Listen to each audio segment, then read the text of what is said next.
नमस्कार दोस्तों, Shankar study point YouTube channel में आप सभी का स्वागत है। आज मैं आप सभी लोगों के लिए ईवीएस से अति महत्वपूर्ण प्रश्न लेके आए हैं जो टेट और सीटेट के लिए अति महत्वपूर्ण होगा। यह जो आज का सेशन है इसमें ईवीएस पर्यावरण के सीटेट से अति महत्वपूर्ण प्रश्न लिए गए हैं। चलिए स्टार्ट करते हैं। पहला प्रश्न है आप सभी लोगों के सामने कि निम्नलिखित में से कौन सा कथन प्राथमिक स्तर पर ईवीएस पढ़ाने का उद्देश्य नहीं है। क्या लिखा है? उद्देश्य नहीं है। क्या प्राकृतिक और सामाजिक पर्यावरण के बारे में जिज्ञासा जगाना पहला ऑप्शन है। दूसरा है संज्ञानात्मक और मनोगतिक कौशल के विकास की ओर ले जाने वाली समन्वेषी और व्यवहारिक गतिविधियों का संलग्न करना। और तीसरा हमारा जो ऑप्शन है वह है मूल्यांकन के लिए शब्दों और परिभाषाओं के साथ शिक्षार्थियों का नेतृत्व करना। और अगला है जीवन और पर्यावरण की चिंता के मूल्यों को आत्मसात करना। बताइए इसमें कौन सा ऑप्शन सही होगा। हमारा प्रश्न था कि ईवीएस पढ़ाने का उद्देश्य नहीं है। किस स्तर पे? प्राथमिक स्तर अर्थात 1 to 5 में ईवीएस पढ़ाने का स्तर नहीं है।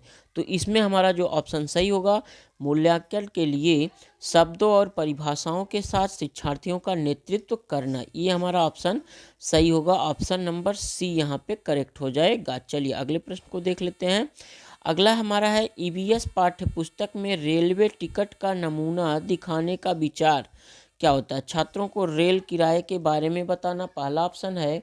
अगला ऑप्शन है उन्हें टिकट में उपयोग किए जाने वाले विभिन्न संक्षिप्त अक्षरों का ज्ञान प्रदान करना। निर्णय लेने के लिए छात्रों के कौशल को बढ़ाना है। वास्तविक जानकारी के साथ बातचीत करने और अवलोकन करना चाहिए। तो ईवीएस पढ़ाने के लिए हमारा जो ऑप्शन है ईवीएस के अंतर्गत जो रेलवे टिकट का नमूना दिखाना चाहिए, यह कौन सा ऑप्शन सही होगा। तो इसमें हमारा जो ऑप्शन सही होता है वह सही होगा ऑप्शन नंबर 4। वास्तविक जानकारी के साथ बातचीत करने और अवलोकन के कौशल को विकसित करने का अवसर देना चाहिए। तो ऑप्शन नंबर यहाँ पे कौन सा सही हो जाएगा? ऑप्शन नंबर डी यहाँ पे हमारा सही हो जाएगा। चलिए अगले क्वेश्चन को देख लेते हैं। अगला क्वेश्चन है हमारा कि निम्नलिखित में से कौन सा ईवीएस पाठ्य पुस्तक में पहेली और पजल को शामिल करने का उद्देश्य नहीं है। जब भी नहीं आए तो उसको क्या कर लीजिए? सर्कल कर लीजिए, अर्थात गोला कर लीजिएगा। चलिए देखते हैं अगले प्रश्न को। तो यहाँ पे देखिए जब नहीं लिखा है तो छात्रों में आलोचनात्मक चिंतन क्षमता विकसित करना पहला ऑप्शन है। छात्रों के मन को भ्रमित करना। अगला है छात्रों के मौन को मन है, यहाँ पे क्या होगा? मन को भ्रमित करना और उन्हें उस भ्रम का आनंद लेने देना। तो चलिए देखिए इसमें कौन सा ऑप्शन सही होगा। तो यहाँ पे देखिए 3 ही ऑप्शन है, तो इसमें हमारा जो ऑप्शन सही होगा वो ऑप्शन नहीं दिया। ये प्रश्न क्या है? अधूरा है। चलिए अगले प्रश्न को देखते हैं।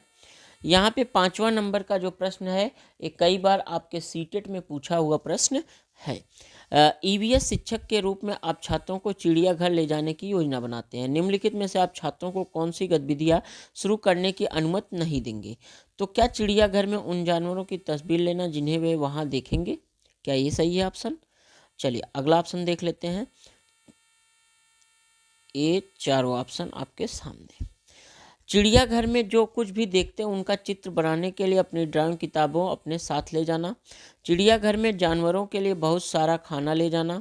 चिड़ियाघर में विभिन्न जानवरों द्वारा खाए जाने वाले भोजन का पता लगाने की कोशिश करना। तो यहाँ पे हमारा जो प्रश्न पूछा है कि ईवीएस शिक्षक के रूप में आप छात्रों को चिड़ियाघर ले जाने की योजना बनाते हैं। निम्नलिखित में से छात्रों को कौन सी गतिविधियाँ शुरू करने की अनुमति नहीं देंगी। तो नहीं पूछा है, तो इसमें नहीं वाला जो हमारा ऑप्शन सही होगा वह सही होगा कि चिड़ियाघर में जानवरों के लिए बहुत सारा खाना साथ ले जाना। तो ऑप्शन नंबर सी यहाँ पे हमारा करेक्ट हो जाएगा। कौन सा सही होगा? तो ऑप्शन नंबर यहाँ पे हमारा सी सही हो जाएगा। चलिए अगले प्रश्न को देख लेते हैं। अगला हमारा प्रश्न है कि प्राथमिक स्तर पर मूल्यांकन में शामिल होना चाहिए, अर्थात मूल्यांकन में क्या शामिल होना चाहिए। चलिए देखिए लिखा है कि शिक्षार्थियों और अभिभावकों के साथ निरंतर और असंचरित शिक्षक अवलोकन, प्रत्येक सप्ताह किए गए औपचारिक प्रशिक्षण और खेल शामिल होने चाहिए और रिपोर्ट कार्ड में दर्ज किए जाने चाहिए। अगला लिखा है वर्ष के अंत में अर्धवार्षिक और वार्षिक परीक्षाएं हो। और चौथा ऑप्शन है पास या फेल के रूप में युवा शिक्षार्थियों को मूल्यांकित करने के लिए हर हफ्ते गृह कार्य और कक्षा कार्य देना चाहिए।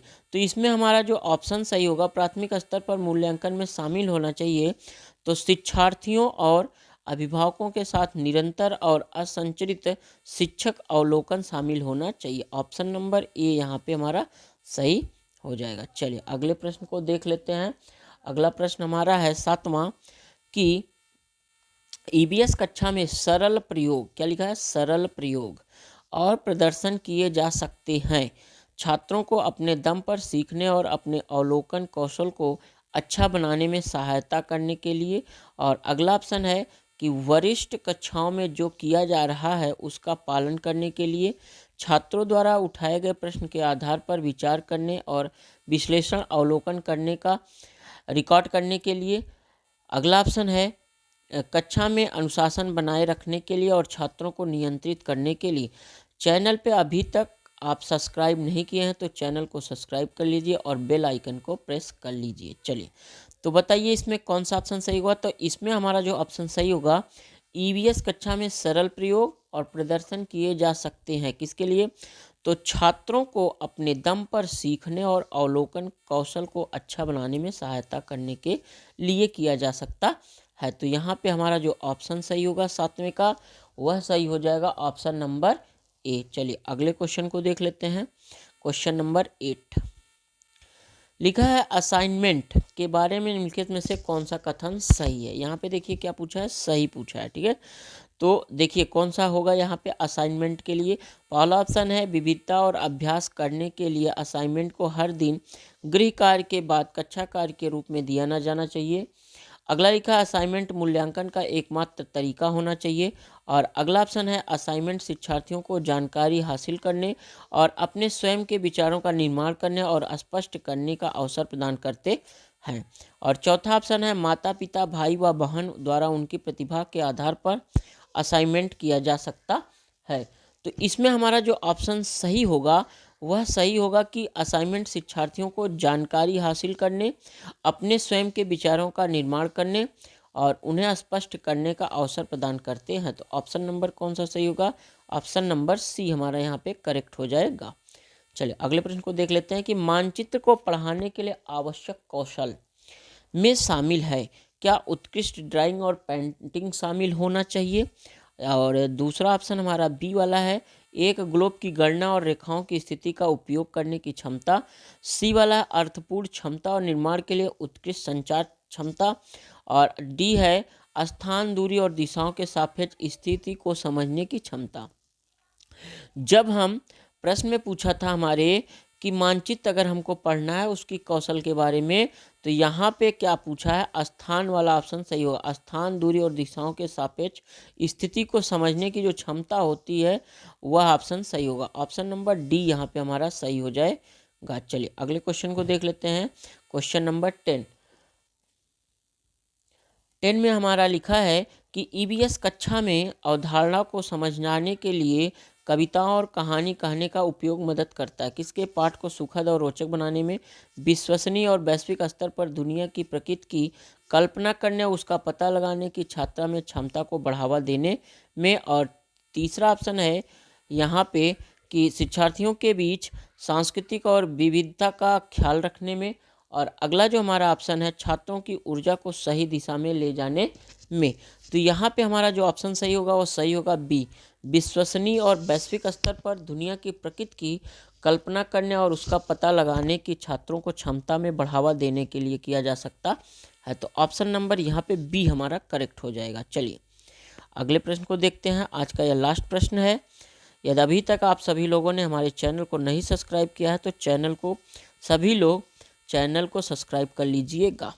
चलिए लिखा है कि भारत का सबसे पुराना एनजीओ आधारित संरक्षण अनुसंधान कौन है, बताइए कौन सा है। तो पहला लिखा है विज्ञान एवं पर्यावरण CSE के नई Delhi, Bombay natural history society BNHS Mumbai.